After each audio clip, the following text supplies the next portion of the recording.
lei é o amor, simples, básico e óbvio. Quem ama Deus não toma o nome de Deus em vão.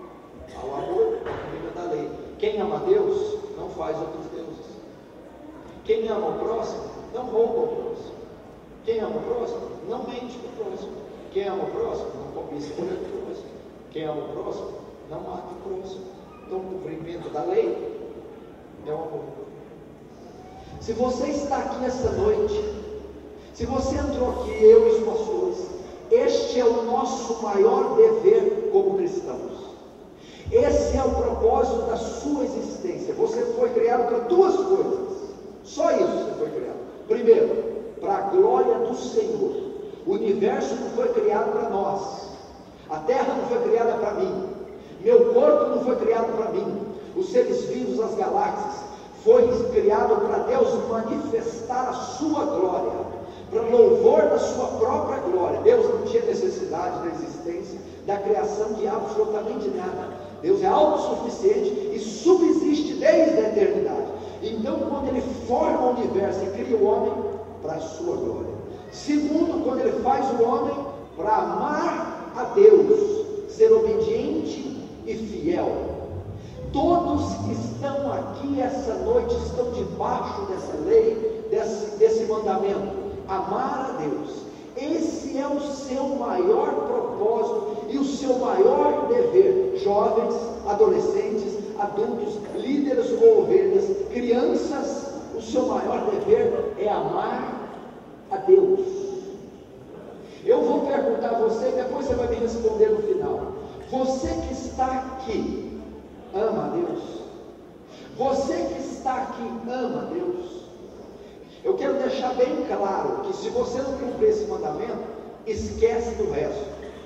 Porque quando Jesus é indagado pelos fariseus em Mateus 22, mestre, qual é o grande mandamento da lei?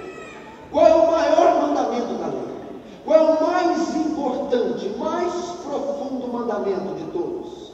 Jesus vai dizer: amarás o Senhor teu Deus de todo o seu coração. Nós estamos preocupados em fazer tanta coisa, estamos esquecendo. Presta atenção, se a Bíblia tem milhares de mandamentos, dentre os milhares tem um que é o mais importante, o mais profundo, o de maior responsabilidade. Não deveria ser esse que nós deveríamos nos esforçar para melhor cumprir? Qual que é o maior pecado de todos? Alguns vão dizer: a blasfêmia contra o Espírito Santo. Não, esse não é o maior pecado. Esse é um pecado imperdoável. Estou falando qual é o maior pecado que um homem pode cometer. Esse homem de Deus respondeu assim: eu creio que seja quebrar o maior mandamento. O maior pecado é quebrar o maior mandamento. O maior pecado é desobedecer o maior mandamento. Logo, o maior pecado que alguém pode cometer é não amar a Deus. Não é adultério, não é assassinato, não é morte. Por que que não é? Porque quando você mata, você quebra um princípio da lei. Você adultera, você quebra dois. Quando você xinga, mente, quebra outro. Quando você não ama a Deus e o cumprimento da lei é o amor, você quebra toda a lei. Por isso ele se torna o maior pecado. Isso aqui, meu amigo, não tem placa denominacional. Vai para ortodoxo, vai para pentecostal, neopentecostal, puritano, vai para calvinista, arminiano, não importa. Essa lei é para aqueles que ele fez a sua imagem e semelhança. Não importa qual credo você professa, se é fervoroso, frio, se você crê nos dons, se você não crê na eleição, na predestinação, isso pouco tem importância. Você está cumprindo este mandamento. Por que, pastor, nós não estamos amando? Por que não amamos de todo o coração, força e alma? O que está errado?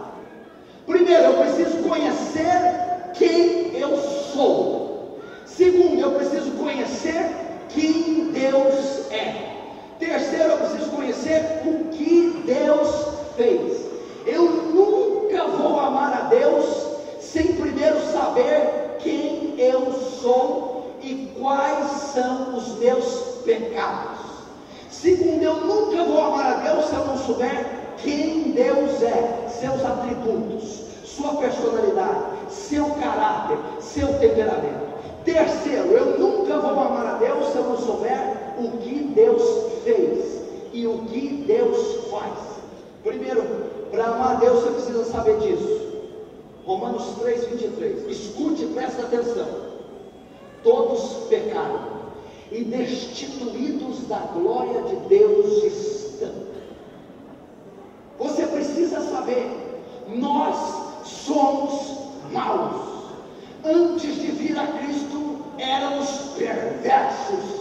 Jesus disse em Mateus capítulo 7, vós que sois maus, sabei dar boas coisas aos vossos filhos. Vós sois maus. Que nível de maldade o homem tem? Escute, presta atenção.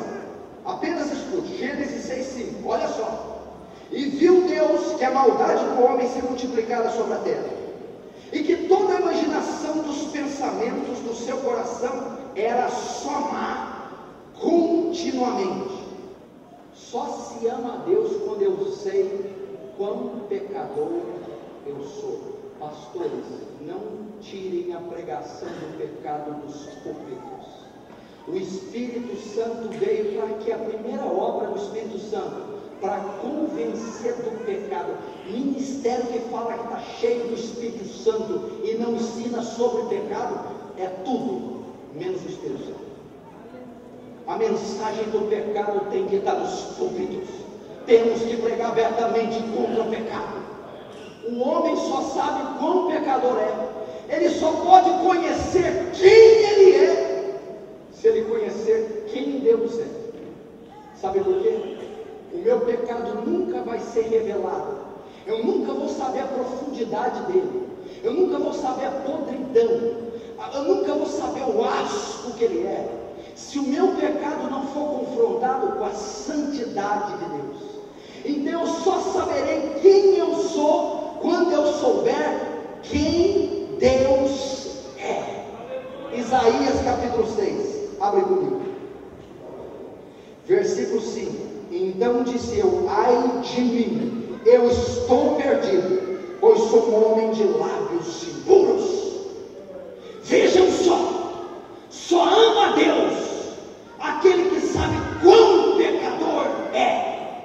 Só que só se sabe quão pecador é quem conhece quem Deus é. Até essa visão, Isaías era um homem comum. Isaías talvez se achasse justo aos seus olhos. Isaías talvez não se achasse tão ruim assim. Meu irmão, nós só vamos conhecer o nosso pecado, nós só vamos saber quão maus nós somos quando nós sabemos quem Deus é, quando nós conhecemos os atributos de Deus. E aqui Isaías conheceu dois atributos. Quando Isaías conheceu quem Deus é, ele disse, ai de mim. O homem só vai enxergar o quão sujo ele é, quão podre ele é, o quão depravado ele é, quando ele souber o quão santo Deus é, o quão justo Deus é, o quão perfeito Deus é, o quão soberano Deus é. Então como que a igreja vai amar um Deus que não conhece? Um Deus Papai Noel, um Deus imediatista, um Deus que só opera milagre, um Deus que só dá bênção. Mas será que você conhece a justiça de Deus, a ira de Deus, a soberania de Deus, a santidade de Deus? Será que você conhece? Quando ele vê que Deus é justo, ele pronuncia uma maldição contra ele próprio. Olha o que o conhecimento de Deus traz. Olha o que o conhecimento de Deus traz. Um homem vivendo tranquilo, achando que era bonzinho, dava o seu dízimo, a sua oferta, dava a cesta básica para pobre. Pô, estou aceito. Quando ele conheceu a justiça de Deus, ai de mim, eu estou perdido. Lançou uma maldição sobre ele. Eu estou perdido. Por quê? Porque um Deus justo tem que condenar eu, que sou injusto. Estou perdido. O que Deus fez? Sabe o que ele fez? Deus amou o mundo de tal maneira que deu o seu Filho unigênito, para que todo aquele que nele crê não pereça, mas tenha a vida eterna. pela justiça de Deus, a raça humana toda seria condenada. É merecedora do inferno, porque ela é asquerosa, ela é podre. Nós não passamos de Adolf Hitler, contido pela graça comum. É isso que nós somos. Mas todos nós somos capazes de cometer o que ele cometeu. O que Deus faz? Por amor, misericórdia e graça, Ele prepara um plano de salvação, sabendo que eu e você não escaparíamos do inferno. Sabemos que toda a raça humana iria para o inferno, e merecedora de tal castigo, Ele envia o seu Filho, Ele se faz carne, Ele vive nessa terra, meu irmão. E o que acontece? Ele sofre na cruz do Calvário, Ele vai na cruz e morre no seu lugar. Aí vem o grande dilema: como que Deus justifica um pecador sem deixar de ser justo? Ele não pode perdoar você, você merece. Como é que faz? Aqui que entra o amor. Agora você vai entender por que você amou. O nível, amor, para perdoar você, garoto, eu não posso simplesmente, vai filho, você vai, mas a dívida fica. Ele satisfez a justiça dele, matando o seu próprio filho na cruz. Ele despejou a ira dele na cruz sobre Jesus. Jesus levou a sua dívida, a sua, a minha, a nossa, a sua. Irmão, para perdoar você, para salvar você, para te dar vida eterna, para você respirar, o filho dele teve que ser esmagado na cruz. E o que isso me faz amar ele? Como isso trabalha pelo amar ele? Lucas capítulo 7, você vai saber, verso 44. E voltando-se para a mulher, disse Simão: vês esta mulher, Simão? Entrei em tua casa e não me deste água para os meus pés, porém ela regou os meus pés com água, porque ela muito amou. Mas aquele que pouco se perdoa, pouco ama. Então disse a mulher: perdoados são os seus pecados. Sabe por que aquela mulher amou? Sabe como que ela amou? Veja bem, ela amou Deus nas 3 esferas, com todo o seu coração, porque ela chorou diante dos pés. Ela chorou diante dos pés. Ela está expressando emoção com todo o coração. Ela amou com toda a sua alma. Ela aplicou os seus cabelos. Ela beijou os pés com todo o seu intelecto. E ela amou com toda a sua força. Quebrou o vaso de ela, ungiu a Jesus, despejou. Por que ela conseguiu? Uma pecadora, prostituta, miserável, conseguiu amar Deus de todo o coração, de toda a alma, com todo o seu ser.